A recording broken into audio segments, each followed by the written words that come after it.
গাছ লাগান, গাছ লাগান। আজকে বাংলাদেশ জাতীয় স্বেচ্ছাসেবক দলের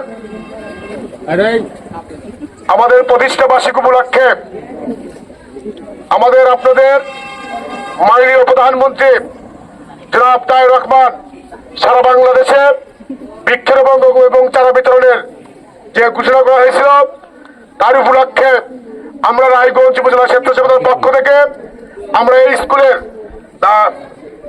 রায়গঞ্জ পাইলট উচ্চ বিদ্যালয়ের ছাত্রছাত্রীদের মাঝে আমরা গাছের বৃক্ষরোপণ করব এবং চারা বিতরণ করব। তার উপলক্ষে আজকে আমাদের এই প্রতিষ্ঠা বার্ষিকী উপলক্ষে আজকে আমাদের চারা বিতরণ করা হবে। এই বিতরণের মধ্যে দিয়ে আজকে আমরা পরিবেশ বান্ধব হতে চাই।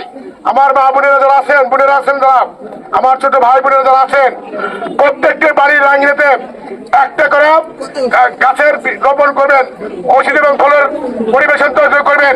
কারণ বাংলাদেশের আজকে যেভাবে তরুণ সমাজরা নেশায় আসক্ত হচ্ছে, সেই দিক থেকে চিন্তা করে আমাদের জনাব তারেক রহমান আমাদের রায়গঞ্জ তলাশের মাননীয় জাতীয় সংসদ সদস্য বিপি আনুর ভাই আমাদেরকে সিদ্ধান্ত দিয়েছেন আমরা ছাত্রছাত্রীর মাঝে বৃক্ষরোপণ দিয়ে আমরা কার্যক্রম শুরু করতে চাই। আমাদের লেখাপড়ার পাশাপাশি আমরা গাছ পরিচর্যা করব, কারণ একটা গাছের অনেক রকমের ফল থেকে পাওয়া যায়।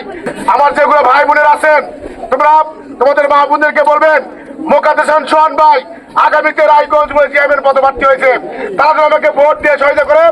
আমি কিন্তু এই স্কুলের ছাত্র ছিলাম, এই স্কুল থেকে আমি এসেছি পাস করেছি।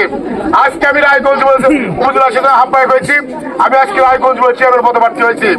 এই স্কুলের অনেক ছাত্রছাত্রী আছে, কেউ এসপিডিসি হয়েছে, কেউ ম্যাজিস্ট্রেট হয়েছে, কেউ শিক্ষক হয়েছে, কেউ ডাক্তার হয়েছে। আজকে হয়তো আমি নেতা হয়েছি, আগামীতে রায়গঞ্জ চেয়ারম্যান পদপ্রার্থী হয়েছি। আমি আপনাদেরকে বলতে চাই আপনারা লেখাপড়া করবেন, লেখাপড়ার পাশাপাশি কেউ নেশায় আসক্ত হবেন না, গাছ পরিচর্যা করুন, পরিবেশ রক্ষা করুন।